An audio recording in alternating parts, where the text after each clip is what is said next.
Hello friends, welcome back to my channel GK GS queen. So guys, कैसे हैं आप सब? आई होप आप सब लोग अच्छे होंगे। तो फ्रेंड्स, आज फिर से मैं आप लोगों के लिए मार्क्समैन का टेस्ट सीरीज 81 लेकर आई हूँ। तो चलिए आज का वीडियो स्टार्ट करते हैं। और यहाँ पर आज हमारा बायोलॉजी एंड हो रहा है। कल से हम लोग एक नए टॉपिक की तरफ एंट्री करेंगे।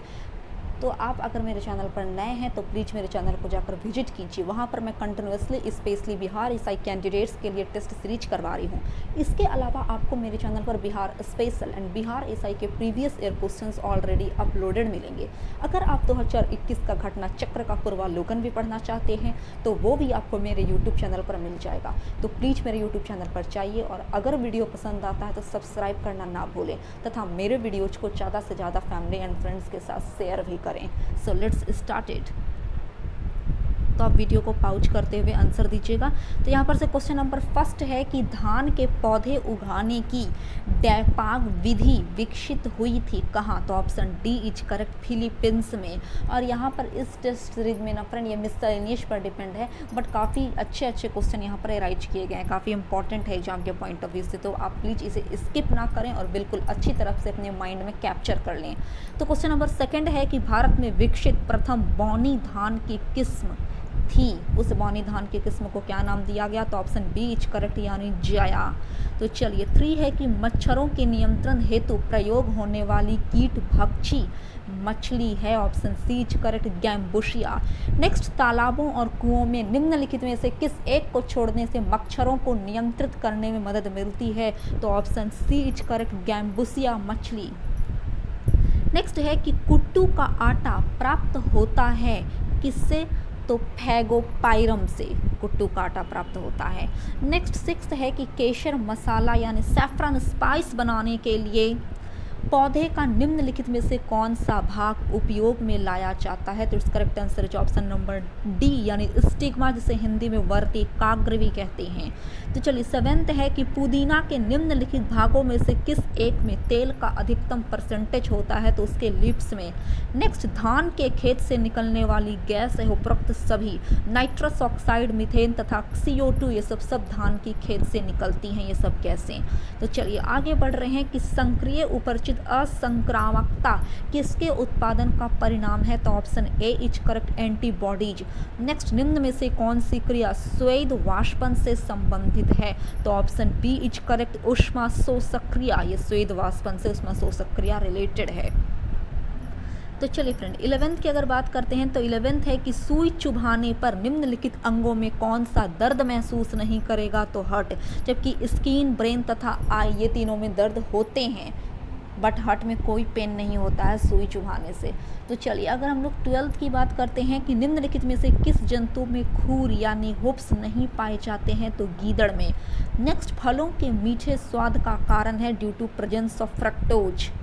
नेक्स्ट 14th है कि निम्नलिखित में से कौन सा आनुवांशिक रोग यानी जेनेटिक डिजीज नहीं है? तो option A is correct, night blindness यानी रतौंधी is not a genetic disease, but रजंगहीनता, वरांधता, जिसे कलर ब्लाइंडनेस भी कहते हैं, और हीमोफीलिया, ये सब जेनेटिक डिसऑर्डर के डिजीज हैं। चलिए फ्रेंड, 15th है कि निम्नलिखित में से किसका मस्तिष्क उसके शरीर के अनुपात में सबसे बड़ा होता है? तो ऑप्शन ए चींटी। नेक्स्ट, पित्ताशय में उपस्थित पत्थर निम्नलिखित में से किसका पाचन प्रभावित करता है? तो इसका करेक्ट आंसर है ऑप्शन नंबर बी, वसा यानी फैट का। नेक्स्ट है कि जैव विविधता यानी बायोडाइवर्सिटी को अधिकतम संकट है? ऑप्शन ए, प्राकृतिक निवास एवं वनस्पतियों के विनाश से। नेक्स्ट क्वेश्चन है कि निम्नलिखित ईंधनों में से कौन न्यूनतम पर्यावरणीय प्रदूषण उत्पन्न करता है? तो हाइड्रोजन काफ़ी लिस्ट अमाउंट में पॉल्यूशन उत्पन्न करता है। तो चलिए, 19th है कि हरित गृह प्रभाव से वातावरण में निम्नलिखित में से कौन सा परिवर्तन होता है? तो ऑप्शन ए इज करेक्ट, यानी वायुमंडल में CO2 की सांद्रता बढ़ जाती है। तो चलिए, 20 नंबर है यहाँ पर कि निम्नलिखित में से किस पारिस्थितिकी यानी इकोसिस्टम तंत्र में पौधों का जैविक पदार्थ अधिकतम है? तो अब यहाँ पर देख सकते हैं इसका correct answer option number B है, यानी उष्णकटिबंधीय वर्षा वन में। नेक्स्ट है कि निम्नलिखित में से कौन सा युग्म सही सुमेलित नहीं है? यहाँ पर विटामिन और उसके वर्ग दिए गए हैं, तो it's correct answer is option number C, यहाँ पर सही सुमेलित नहीं है, क्योंकि विटामिन डी का रिलेशन यहाँ पर बंध्यता रोधी कारक से बताया जा रहा है, जो बिल्कुल गलत है। अगर विटामिन डी की हम बात करते हैं तो विटामिन डी की कमी से जो हमारे शरीर में बीमारी होती है उस बीमारी का नाम एनीमिया डिजीज है। वहीं विटामिन B12 से प्रतिआरकता कारक होता है, विटामिन सी की कमी से स्कर्वी और विटामिन के की कमी से प्रति रक्तस्रावी डिजीज होता है। ये सब सही है। तो चलिए फ्रेंड आगे बढ़ रहे 22 की तरफ कि निम्नलिखित में से कौन सा युग्म सही सुमेलित नहीं है। तो it's correct answer is option number D, यानी कैल्सीटोनिन हार्मोन जो है वो ब्लड प्रेशर को कंट्रोल में रखता है। बिल्कुल गलत बात है। अगर कैल्सीटोनिन की बात करें फ्रेंड तो यह हार्मोन जो होता है वो ब्लड और बोन्स में कैल्शियम को रेगुलेट करता है। बाकी ऑप्शन नंबर ए, बी और सी सही है। ये सब आप लोग खुद से देख लीजिएगा। जो सही है, जो गलत यहाँ पर पूछ रहा है उसको मैं करेक्ट कर बतला रही हूँ, बट जो सही वाला जो ऑलरेडी आपके क्वेश्चन में गिवन है तो वो आप देख लीजिएगा। मैं इसे डिस्क्राइब नहीं कर सकती क्योंकि वीडियो काफ़ी ज़्यादा लंबा हो जाएगा।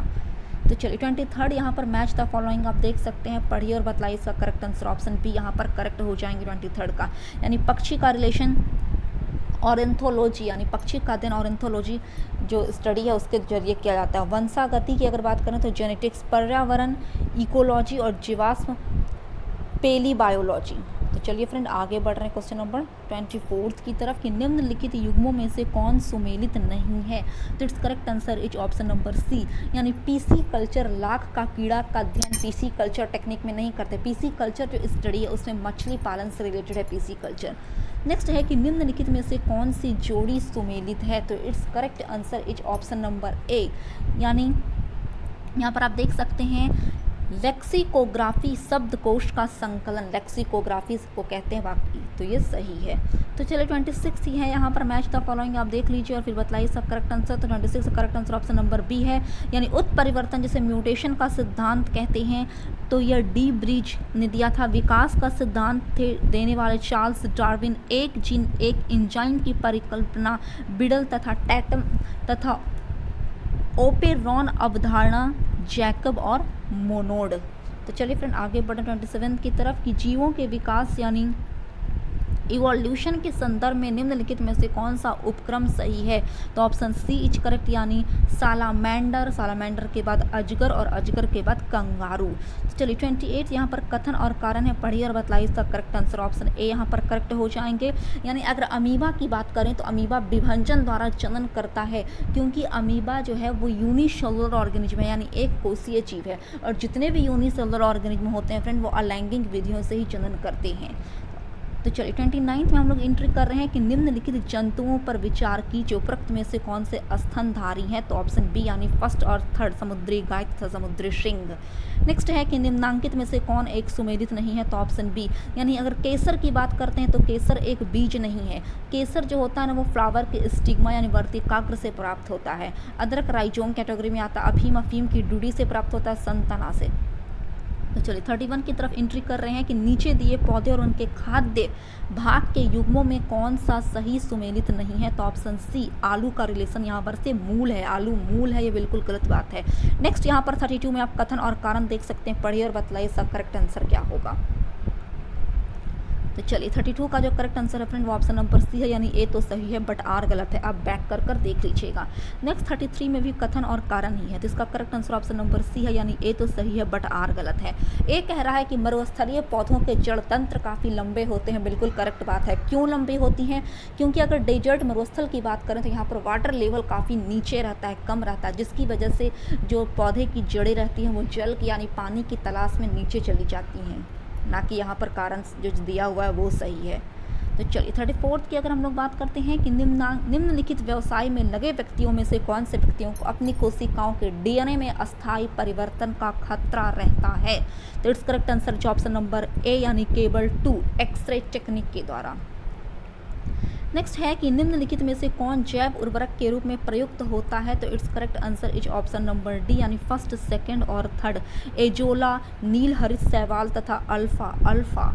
तो चलिए फ्रेंड आगे बढ़ रहे हैं 36 की तरफ कि निम्नांकित में से कौन सुमेलित नहीं है। तो it's correct answer is option number D, यानी अगर एजोटोबैक्टर की बात करें तो ये एक जैव कीटनाशी नहीं बल्कि एक जैव फर्टिलाइजर उर्वरक है एजोटोबैक्टर। बाकी सब ए, बी और सी ये सब तीनों सही हैं। नेक्स्ट है कि स्तंभ कोशिका अनुसंधान के क्षेत्र में नवीनतम विकास के संदर्भ में निम्नलिखित कथनों पर विचार कीजिए। पढ़िए आप इधर। तो चलिए देखते हैं इसका जो करेक्ट आंसर होगा वो ऑप्शन नंबर ए हो जाएगा, यानी फर्स्ट, सेकंड, थर्ड और फोर्थ सब के सब सही हैं। आप बैक कर कर देख लीजिएगा। नेक्स्ट यहाँ पर आप देख सकते हैं सूची 1 को सूची 2 से मिलाना है। तो इसका जो करेक्ट आंसर है फ्रेंड वो ऑप्शन नंबर क्या है, तो डी है। आप देख सकते हैं 38 का correct answer option number D है। ब्रेस्ट बोन की अगर हम लोग बात करते हैं तो उसका रिलेशन यहाँ पर बता रहा है स्टर्नम से। कोलार बोन, तो कोलार बोन क्लेविकल से। नी कैप पैटेला से। और सोल्जर ब्लेड का रिलेशन बता रहा है स्कैपुला से, स्कैपुला से। तो चलिए डी यहाँ पर सही है। 39 है कि निम्न में से कौन हृदयघात के सटीय लक्षण हैं, तो इट्स करेक्ट आंसर हो जाए ऑप्शन नंबर डी यानी फर्स्ट, सेकंड और फोर्थ। जी मचलाना, सीने में तेज दर्द होना और तेज पसीना आना, इसकी वजह से चांसेस रहती हैं कि हार्ट अटैक आने वाले हैं। तो चलिए 40 है कि रुधिर वर्णिका के संबंध में निम्नांकित कथनों पर विचार कीजिए तथा नीचे दिए गए कूट से सही उत्तर का चयन कीजिए। इसका जो करेक्ट आंसर हो जाएगा ब्लड ग्रुप के बारे में ऑप्शन नंबर सी है यानी फर्स्ट, सेकंड और फोर्थ यहाँ पर राइट हो रहे हैं। फर्स्ट है कि इसमें लौह होता है, आयरन होता है, यह रक्त का लाल रंग प्रदान करता है, यह रक्त में ऑक्सीजन का वाहक होता है रुधिर वर्णिका।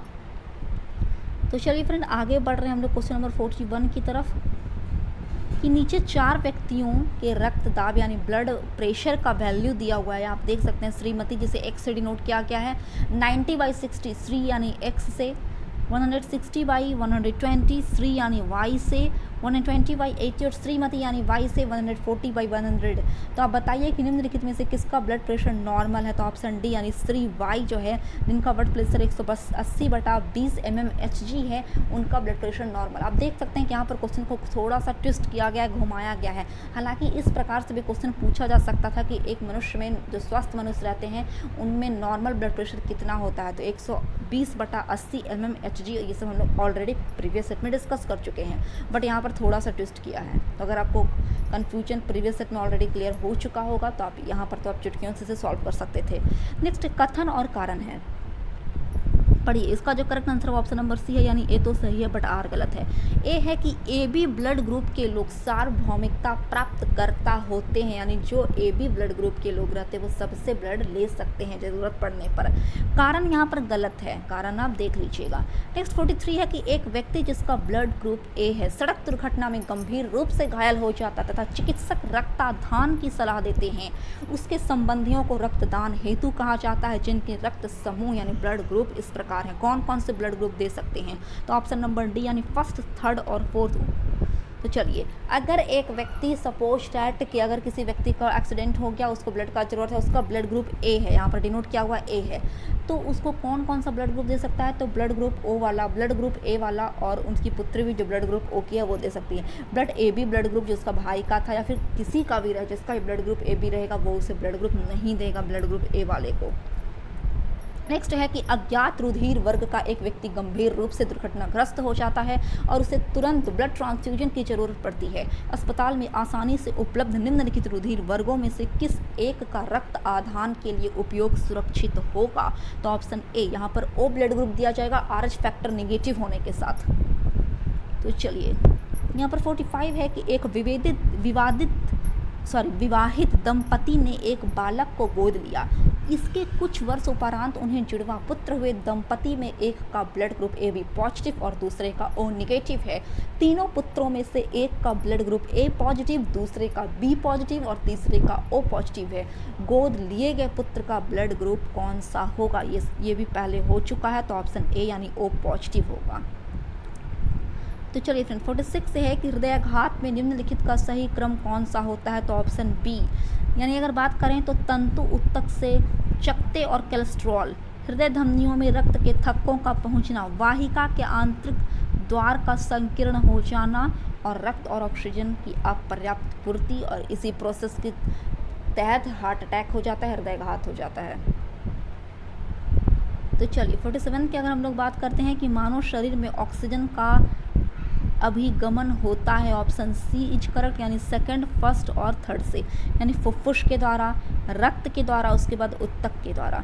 तो चलिए 48 की तरफ हम लोग यहाँ पर कथन और कारण आप देख सकते हैं। इसका जो करेक्ट आंसर है फ्रेंड वो ऑप्शन नंबर ए होगा, यानी ए तथा आर दोनों सही तथा आर ए की सही व्याख्या भी कर रहा है। कटे स्थानों से रक्त प्रवाह रोकने के लिए फिटकिरी का उपयोग किया जाता है, बिल्कुल सही है। रक्त एक कोलाइडी विलय है जिसमें ऋणावेशित कोलाइडी कण होते हैं। फिटकिरी के एल्यूमिनियम आयनों की स्कंदन शक्ति अधिक होती है, अतः रक्त स्कंदित हो जाता है। तो चलिए 49 है कि मानव वृक्क के कार्य से संबंधित निम्न कथनों पर विचार कीजिए। ऑप्शन सी यहाँ पर करेक्ट हो जाएंगे, यानी फर्स्ट और second both are correct. Next यहाँ पर कथन और कारण आप देख सकते हैं, इसका जो करेक्ट आंसर है वो ऑप्शन नंबर सी है, यानी ए तो सही है बट आर गलत है। ए है कि मानव शरीर में लीवर वसा के पाचन में इंपॉर्टेंट रोल प्ले करता है, और कारण गलत है कि लीवर 2 महत्वपूर्ण वसा पाचक एंजाइम उत्पन्न करता है, यह बात बिल्कुल गलत है। नेक्स्ट 51 में भी आप कथन पढ़ लीजिए इधर। चलिए कारण इधर और बतलाइए 51 का करेक्ट आंसर। तो इसका जो करेक्ट आंसर है वो ए तो गलत है बट आर सही है।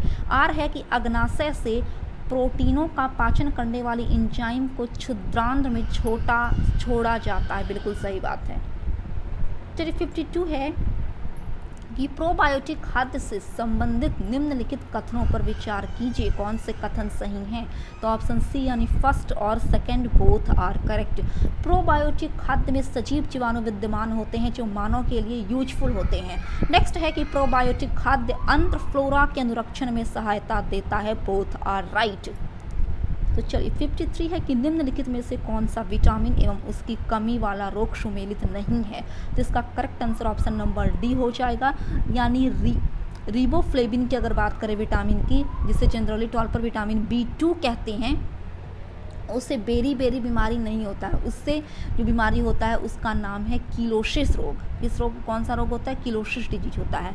वहीं अगर कैल्सीफेरोल की बात करें जिसका केमिकल नेम है विटामिन डी, उससे अस्थि रुग्णता होता है, बिल्कुल सही बात है। नाइसिन जिसका केमिकल नेम विटामिन B3 है, उससे चर्मग्राह होता है, ये भी सही है। और कोबलामीन जिसका विटामिन नेम यानी केमिकल नेम जो है वो विटामिन B12 है, उससे रक्ताल्पता की बीमारी होती है, ये सब सही है। तो आप लोग इसे नोट करते चलिए।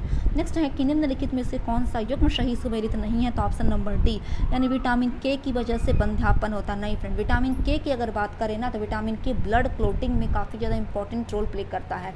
अगर सपोर्टेड किसी व्यक्ति को चोट लग जाता है या कट छट जाता है, तो अगर बहुत ज़्यादा ब्लीडिंग हो जाता है तो आप समझ लीजिए कि उसमें जो ब्लड क्लोटिंग हो रहा है वो काफ़ी मतलब कि कम है, यानी विटामिन के की कमी है जिसकी वजह से ब्लीडिंग रेगुलर हो रहा है। तो इसी वजह से विटामिन के बहुत ही इंपॉर्टेंट रोल प्ले करता है ब्लड क्लोटिंग में।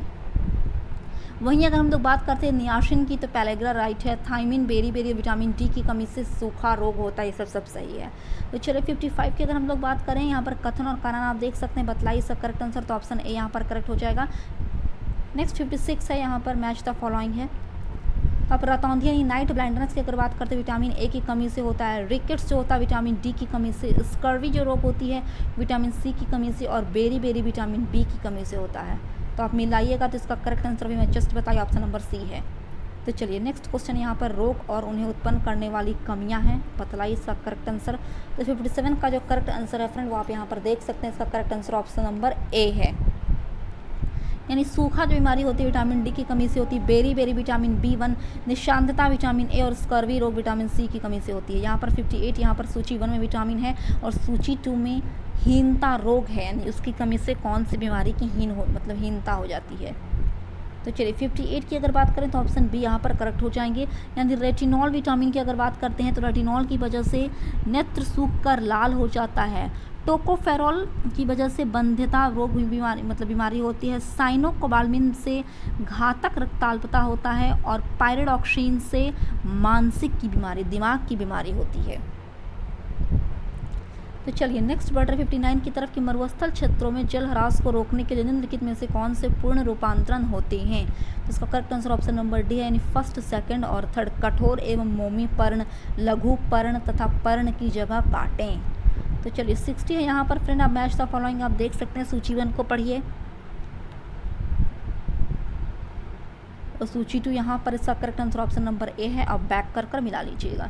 यहाँ पर भी आप मैच द फॉलोइंग देख सकते हैं। तो 61 का correct answer option number B है। यानी अगर विटामिन की बात करते हैं तो वो कैरोटीन है। एंजाइम, पेप्सिन, हार्मोन जो कि यहाँ पर हार्मोन प्रोजेस्टेरोन, टेस्टोस्टेरोन, ये सब हार्मोन होते हैं। और अगर प्रोटीन की बात करें तो प्रोटीन केरेटिन है। तो चलिए 62 की एक बात यहाँ पर कर लेते हैं हम लोग। तो इसका correct answer option number D है, यानी उपरोक्त खनिजों में से मानव शरीर में पेशियों के संकुचन के लिए किनकी आवश्यकता होती है? तो कैल्शियम, सोडियम और आयरन सब की आवश्यकता होती है।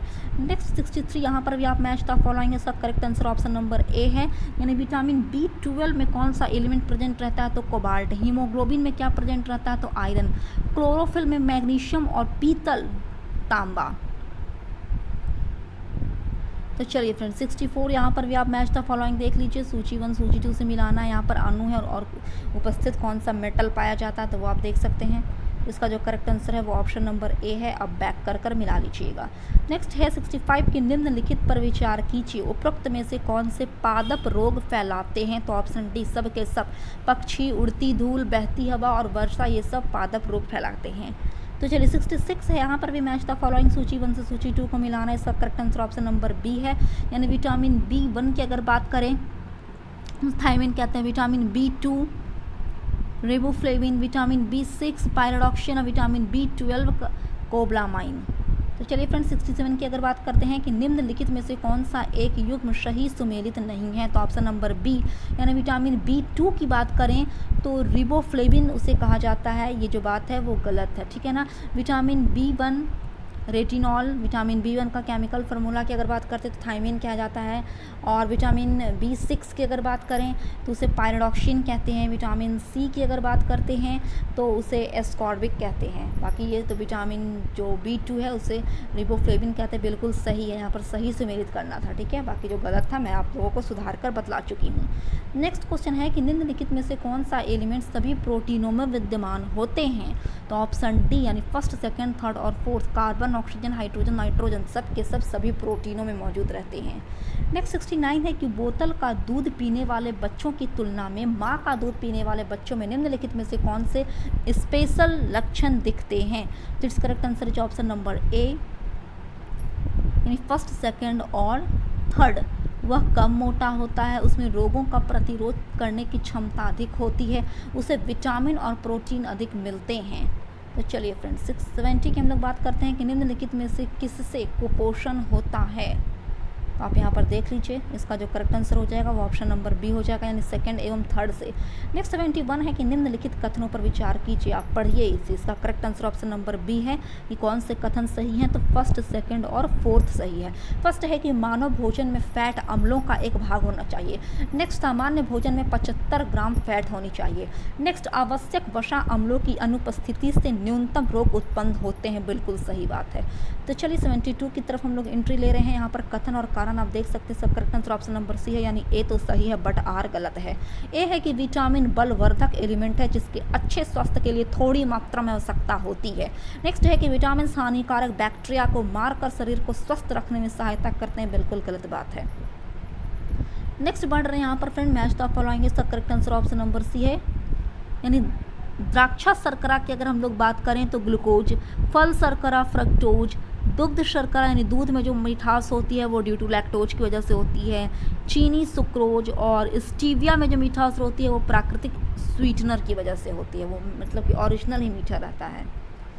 तो चलिए 74 यहाँ पर कथन और कारण, इसका correct answer option number C है, यानी ए तो सही है बट आर गलत है। ए है कि असंतृप्त वसा संतृप्त वसाओं की तुलना में अधिक अभिक्रियाशील होती है, बिल्कुल सही बात है। तो चलिए फ्रेंड आगे बढ़ रहे हैं। नेक्स्ट है कि आहार उत्पादों के विक्रय में जुटी एक कंपनी ये विज्ञापित करती है और उसके उत्पादों में ट्रांस वसा ट्रांस फैट्स नहीं होती, उसके इस अभियान का उपभोक्ताओं के लिए क्या अभिप्राय है? तो आप पढ़िए, इसका correct answer option number D हो जाएगा, यानी फर्स्ट, सेकंड और थर्ड यहाँ पर ऑल राइट हो जाएंगे। तो चलिए फ्रेंड आगे बढ़ रहे हैं क्वेश्चन नंबर 76 की तरफ। यहाँ पर मैच द फॉलोइंग आप देख सकते हैं, इसका correct answer option number C है, यानी जनन ग्रंथि की, अगर सी यहाँ पर करेक्ट है। जनन ग्रंथि की अगर बात करें तो प्रोजेस्टेरॉन, पीयूष ग्रंथि वृद्धि हार्मोन है, अग्नाशय यानी पैंक्रियाज की बात करते हैं वो इंसुलिन, और अधिविक्र जो है वो कार्टिसोन है। तो चलिए 77 यहाँ पर सूची 1 से सूची 2 को मिलाना है, इसका correct answer option number A है, यहाँ इधर हार्मोन है, इधर स्रावित ग्रंथि है। यानी प्रोजेस्टेरॉन की अगर बात करते हैं हम लोग तो प्रोजेस्टेरॉन जो महिला का गर्भाशय को प्रोजेस्टेरॉन कहते हैं। टेस्टोस्टेरोन पुरुष का अंडाशय टेस्टोस्टेरोन कहलाता है। थायरॉक्सिन थायराइड और इंसुलिन अग्नाशय है। तो चलिए फ्रेंड आगे बढ़ रहे हैं क्वेश्चन नंबर 78 की तरफ। यहाँ पर कथन और कारण, इसका correct answer option number C है, यानी ए तो सही है बट आर गलत है। नेक्स्ट 79 आप देख सकते हैं, कथन और कारण, इसका correct answer option number C है, यानी ए तो सही है बट आर गलत है। ए है कि विस्के पीने से मूत्र त्याग की बारंबारता बढ़ जाती, बिल्कुल सही बात है। तो चलिए फ्रेंड आगे बढ़ रहे हैं क्वेश्चन नंबर 80 की तरफ। इसका correct answer option number C है, आप लोग मैच कर लीजिएगा। नेक्स्ट 81 है कि मानव शरीर के संदर्भ में निम्नलिखित कथनों पर विचार कीजिए। इट्स करेक्ट आंसर है ऑप्शन नंबर डी, यानी फर्स्ट और फोर्थ यहाँ पर सही है। फर्स्ट है कि किसी व्यक्ति द्वारा व्यायाम करने पर सोमैट्रोटोपिन का उत्पादन बढ़ जाता है और प्रतिबल के कारण अधिवृक्क ग्रंथियों से सामान्य की तुलना में बहुत ही कम मात्रा में कॉर्टिसोल मोचित होता है। तो चलिए फ्रेंड आगे बढ़ रहे हैं क्वेश्चन नंबर 82 की तरफ। यहाँ पर मैच द फॉलोइंग, इसका correct answer option number A है। नेक्स्ट 83 आप यहाँ पर पढ़ लीजिए, और 83 का correct answer option number C है, यानी अग्नाशय के। तो चलिए फ्रेंड 83 के बाद हम लोग एंट्री कर रहे हैं 84 में, कि सामान्य मानव के संदर्भ में निम्न कथनों पर विचार कीजिए, और इसका correct answer option number C है, यानी फर्स्ट और सेकंड दोनों सही हैं। फर्स्ट है कि हाइड्रोक्लोरिक एसिड की मौजूदगी की अनुक्रिया के रूप में ग्रहणी से सेक्रेटिन उत्पन्न होती है, सही बात है। और वशीय अम्लों की मौजूदगी की अनुक्रिया के रूप में क्षुद्रांत्र से एंटेरोगेस्ट्रॉन उत्पन्न होता है, ये भी सही है। नेक्स्ट 85 है कि निम्नलिखित कथनों पर विचार कीजिए। इसका जो करेक्ट आंसर हो जाएगा 85 का, वो ऑप्शन नंबर बी हो जाएगा, यानी फर्स्ट, सेकंड और थर्ड ये सब सही हैं। नेक्स्ट 86 है कि निम्नलिखित कथनों पर विचार कीजिए। इसका correct answer option number C है, यानी फर्स्ट और second both are right. First है कि मौसमी के पौधे का परिवर्तन कमल बंद टेक्निक द्वारा होता है, बिल्कुल सही है। नेक्स्ट है कि चमेली के पौधे का परिवर्तन दाब टेक्निक द्वारा होता है, यह भी सही है। तो चलिए फ्रेंड 86 के बाद हम लोग एंट्री कर रहे हैं 87 में।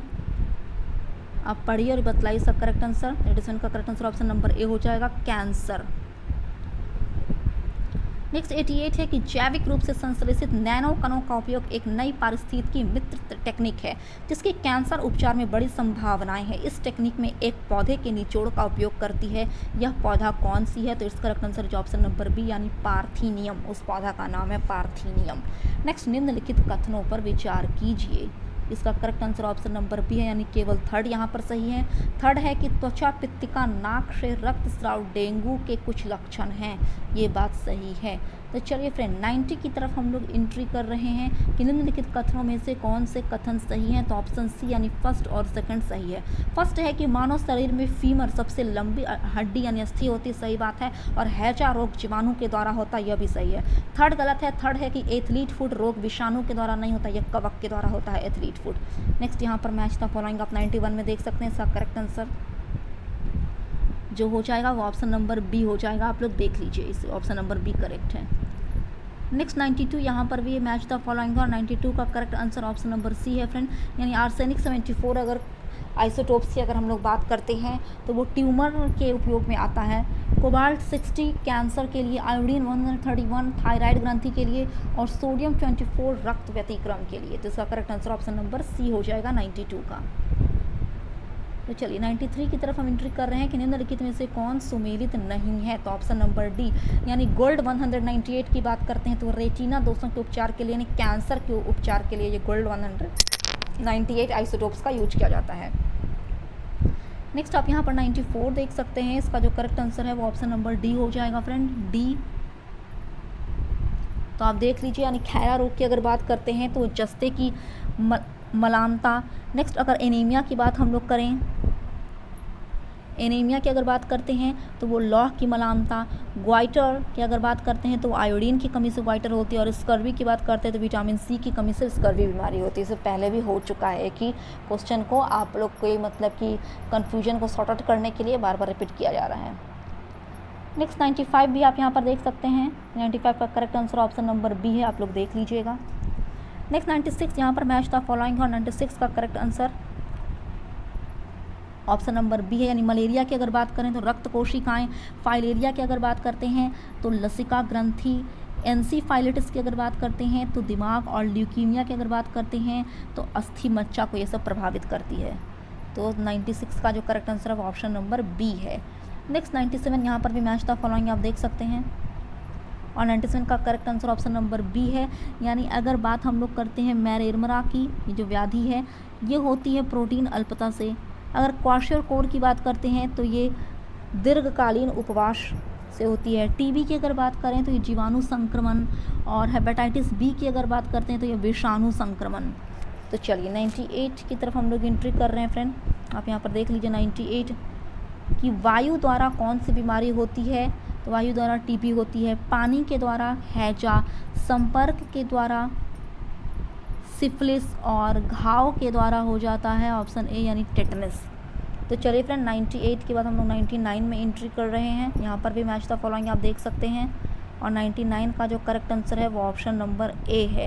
यानी मलेरिया की अगर बात करते हैं तो मलेरिया विषाणु यानी वायरस की वजह से। पोलियो की अगर बात करें, सॉरी फ्रेंड, मलेरिया जो है वो प्रोटोजोआ की वजह से, पोलियो वायरस की वजह से, और तपेदिक जो बुखार रहता है वो बैक्टीरिया यानी जीवाणु की वजह से, और अगर वात की बात करते हैं तो वो फंगल यानी कवक की वजह से। तो ऑप्शन नंबर ए यहाँ पर करेक्ट हो जाएंगे।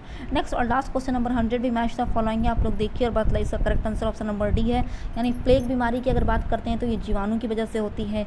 एड्स जो होती है विषाणु की वजह से। गंजापन की अगर बात करते हैं तो कवक की वजह से, तथा मलेरिया प्रोटोजोआ की वजह से। तो फ्रेंड्स आज के लिए बस इतना ही, मिलते हैं कल एक नए वीडियो के साथ और एक नए टॉपिक के साथ। तब तक के लिए जय हिंद जय भारत, बने रहिए हमारे इस यूट्यूब चैनल के साथ।